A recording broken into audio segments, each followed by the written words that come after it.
Hello student, आज हमारी हिंदी साहित्य की क्लास नंबर 33 है।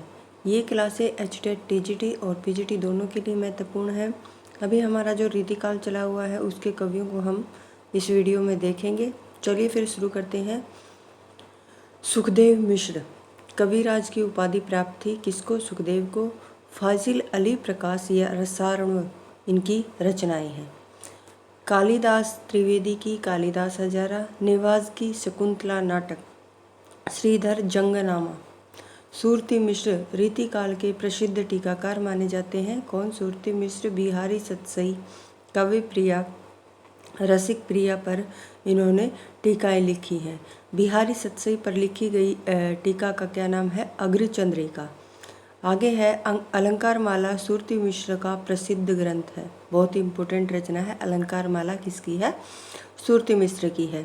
यह महाराजा जसवंत सिंह के भाषा भूषण के अनुकरण पर लिखा गया है। आगे है रसलीन। वास्तविक नाम सैयद गुलाब नवी रसलीन, गुलाब नबी रसलीन है इनका नाम। आगे है रस प्रबोध अंग दर्पण, ये रसलीन की रचनाएं हैं। आगे है पद्माकर भट्ट की रचनाएं। हिम्मत बहादुर विरुद्धावली, पद्माभरण, जगत विनोद, प्रमोद पचासा, गंगा लहरी, प्रताप सिंह विरुद्धावली, राम रसायन। पद्माभरण अलंकार निरूपण और जगत विनोद रस निरूपण ग्रंथ है। जयपुर नरेश प्रताप ने इन्हें कविराज शिरोमणि की उपाधि प्रदान की थी। प्रबोध पचासा का संबंध वैराग्य और भक्ति से है। राम रसायन वाल्मीकि की रामायण पर आधारित है। लक्षण ग्रंथों को लिखने वाले रीति काल का अंतिम सबसे बड़ा कवि कौन है? पद्माकर भट्ट है। रीति काव्यधारा के प्रमुख कवि रीतिमुक्त, ये रीतिमुक्त काव्यधारा है, उसके प्रमुख कवि कौन कौन से हैं? पहला है घनानंद। रीतिमुक्त काव्यधारा के प्रमुख कवि हैं घनानंद। दिल्ली के शहंशाह मोहम्मद रंगीला के मुंशी थे। सुजान नाम की वैश्या से प्रेम करते थे। गाने की कला में निपुण थे। एक बार शहंशाह के अनुरोध पर नहीं गाया, किंतु सुजान के अनुरोध पर बादशाह की ओर पीट करके गाया। इस पर नाराज होकर बादशाह ने राज्य निर्वासन का दंड दिया। घनानंद ने सुजान से साथ चलने का अनुरोध किया, किंतु उसने इनकार कर दिया।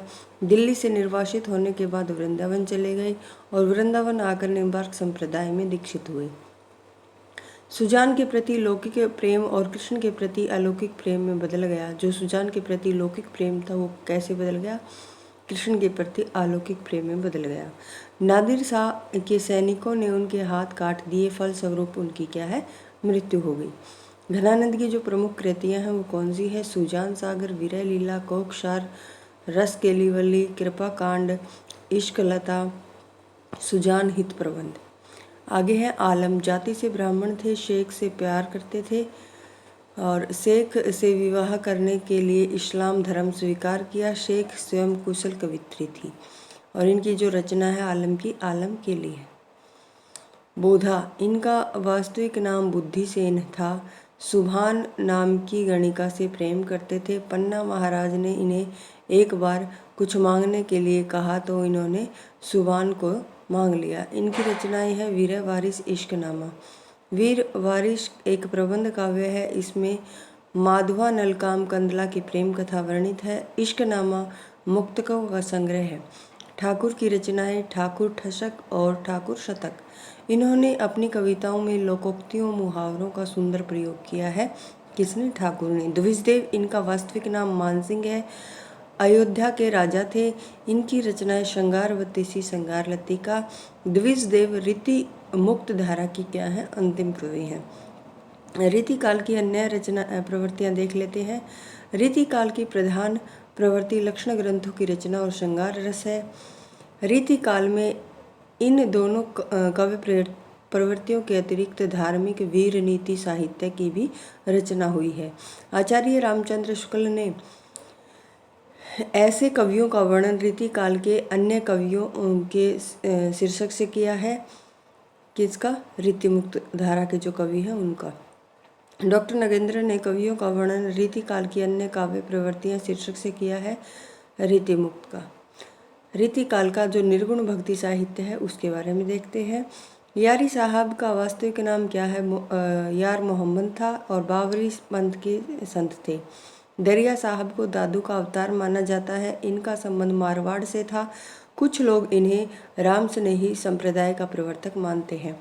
दूसरे दरिया साहब का संबंध बिहार से है और इन्हें कबीर का अवतार माना जाता है। उनकी रचनाएं कौन कौन सी हैं? ज्ञान दीपक, दरिया सागर है। दादू दयाल के शिष्य जगजीवन दास ने सत्यानामी संप्रदाय का क्या है प्रवर्तन किया? चरणदासी संप्रदाय के प्रवर्तक चरणदास मेवात के निवासी थे। शिवनारायणी संप्रदाय के प्रवर्तक थे। पेशवा बाजीराव के बड़े भाई तुलसी साहब को तुलसी का अवतार माना जाता है। इन्होंने साहब पंथ की क्या है स्थापना की। स्वामी शिवदयाल ने राधा स्वामी संप्रदाय की स्थापना की और राधा स्वामी संप्रदाय का प्रमुख स्थान दयाल बाग आगरा है। सिखों के अंतिम व 10वें गुरु खालसा पंथ के संस्थापक गुरु गोविंद की गणना संत कवियों में की जाती है। चंडी चरित्र, गोविंद रामायण गुरु गोविंद की रचनाएं हैं। रामचंद्र शुक्ल ने जिन कासिम नूर मोहम्मद का वर्णन भक्ति काल की प्रेम मार्गी शाखा में किया, नगेंद्र ने रीतिकाल का कवि माना है। यूसुफ जुलेखा के रचयिता शेख निसार का वास्तविक नाम गुलाम अशरफ है। रीतिकाल का कृष्ण भक्ति काव्य। ब्रजवासी दास ने सूरसागर के अनुकरण पर ब्रज विलास की रचना की। मंचित कवि ने रामचरितमानस की दोहा चौपाई शैली के आधार पर ब्रज भाषा में क्या है कृष्णायन की रचना की। आधुनिक काल में भी कृष्णायन शीर्षक से प्रबंध की रचना की गई। इसके रचयिता द्वारिका प्रसाद मिश्र हैं। रीतिकाल का जो राम काव्य है उसको देखते हैं। जानकी रसिक शरण ने अवध सागर की रचना की। हनुमत पच्चीसी के रचयिता भगवत राय खींची हैं। जैमिनी पुराण भाषा सरजू राम पंडित की रचना है। राम अश्वमेघ के रचयिता मधुसूदन है। रीतिकाल का नीति काव्य। नीति काव्य से तात्पर्य उस काव्य से है जिसमें जीवन के लिए उपयोगी शिक्षा दी गई है। दीनदयाल गिरी, गिरधर कविराय, वेताल और रीतिकाल के नीति कवि हैं। कौन? दीनदयाल गिरी, गिरधर कविराय और वेताल, ये क्या है रीतिकाल के नीति कवि हैं। वेताल विक्रम शाही के दरबार में रहते थे। विक्रम सतसई उनकी प्रसिद्ध रचना है। इन्होंने अपने प्रत्येक कुंडलिया में विक्रम को संबोधित किया है। गिरधर कविराय की कुंडलिया ग्राम ग्राम में प्रसिद्ध है। उनकी पत्नी साई भी क्या है एक कुशल कवित्री थी। अन्योक्ति कल्पद्रुम के रचयिता दीनदयाल गिरी है। राम सतसई राम सहाय की क्या है राम सहाय दास की रचना है। वृंद सतसई के रचयिता कवि वृंद है। आप पढ़ते हैं रीतिकाल का वीर काव्य। रीतिकाल में प्रबंध व मुक्तक दोनों शैलियों में वीर रस परक साहित्य लिखा गया। लाल कवि का वास्तविक नाम क्या है? गोरेलाल पुरोहित था। इन्होंने छत्र प्रकाश प्रबंध काव्य की रचना की। कवि सूदन भरतपुर नरेश सुजान सिंह के आश्रित कवि थे। इन्होंने सुजान चरित्र की रचना की। अलवर जिले के जोधराज ने हमीर रासों की रचना की। हमीर रासो शीर्षक से आदिकाल में सारंगधर ने क्या है रचना की। हमीर हट चंद्रशेखर वाजपेयी और ग्वाल कवि की रचना है। शिवा बावनी छत्रसाल दशक भूषण की रचना है। अब रीतिकाल की जो प्रमुख प्रवृत्तियां हैं उनको देखते हैं। लक्षण निरूपण, काव्यांग निरूपण, पांडित्य प्रदर्शन, श्रृंगार रस की प्रधानता, कला पक्ष का वैभव और अलंकार की प्रवृत्ति, नारी सौंदर्य का स्थूल चित्रण, नारी के प्रति भोगवादी दृष्टिकोण, प्रकृति का उद्दीपन रूप में चित्रण, जनजीवन से अलगाव, राज्याश्रित कवि, सामंती वैभव का चित्रण, ब्रज भाषा की प्रधानता, मुक्त शैली का प्रयोग। और अब आते हैं हमारे रीतिकाल के PYQ। इनको हम अगली क्लास में करेंगे। जल्द ही हमारा रीतिकाल भी कंप्लीट हो जाएगा, फिर हम आधुनिक काल को शुरू करेंगे। इसलिए आप सभी वीडियो को ध्यान से देखें और वीडियो को लाइक करें, शेयर करें। धन्यवाद।